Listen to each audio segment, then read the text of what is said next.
бывший командир ОМОН МВД Республики Таджикистан, полковник Халимов Гулмурод Салимович. Родился 14 мая 1975 года, Республика Таджикистан, город Душанбе, Варзобский район, участок Дарей-Фуни. Учился там же, 94 по 96 год служил в президентской гвардии Республики Таджикистан, закончил в 96-м звание младшего сержанта. Потом была работа в ОМОН МВД Республики Таджикистан. ОМОН, отряд милиции особого назначения при МВД Республики Таджикистан. По 97 год я уже проходил спецподготовку в московском спецназе. Потом был 2003 год, штат Луизиана, город Батон-Руж, проходил спецподготовку спецназа в Америке. 2008 год, спецподготовка в американском штате, то же самое, штат Луизиана, город Батон-Руж. 2008 год, по 2003 по 2008 год проходил спецподготовку в Америке в военном базе Blackwater. В 2000 год я поступил в Высшую академию МВД Республики Таджикистан. 2005 год я его закончил, звание майора. Работал в ОМОН МВД Республики Таджикистан по 2008 по 2009 замкомандиром ОМОН МВД Республики Таджикистан по боевой подготовке. 2013 год уже получил звание полковника ОМОН МВД Республики Таджикистан и был командиром ОМОН МВД.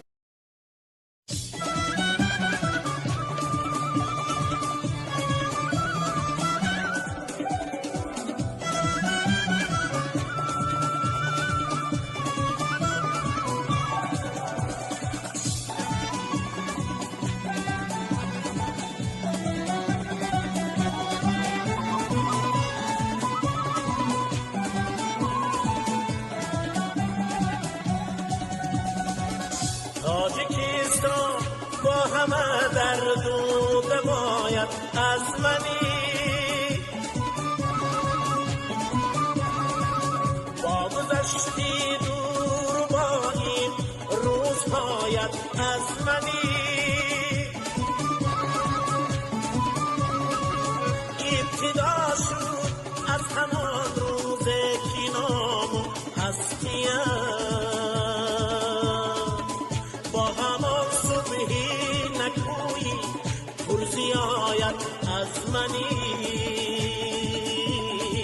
از منی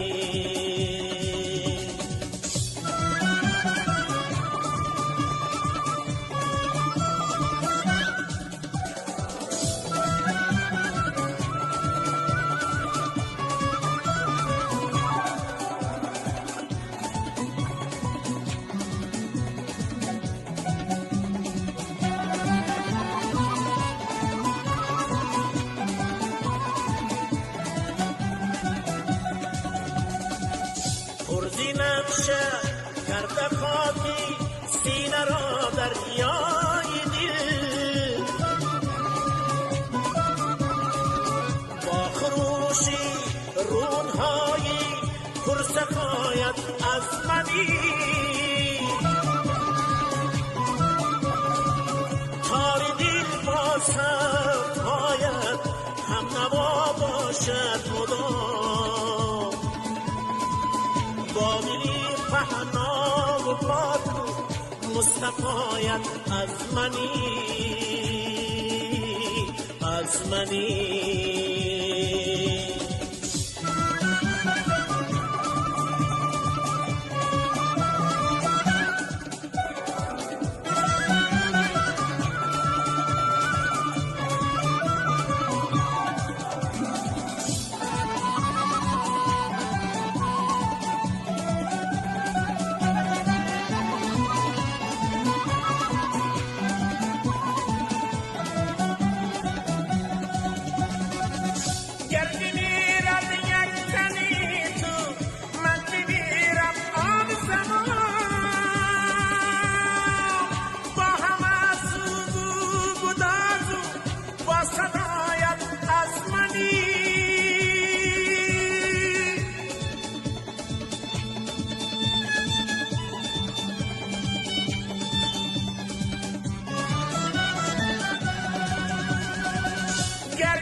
منی.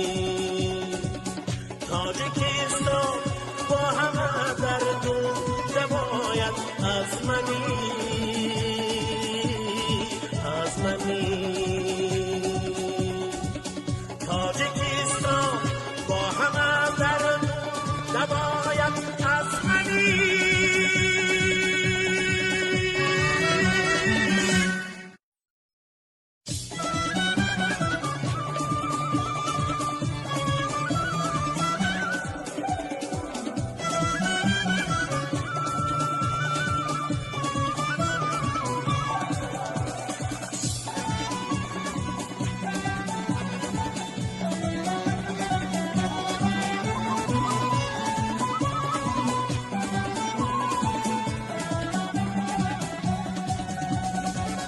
تاجیکستان با همه درد و دوایت از منی.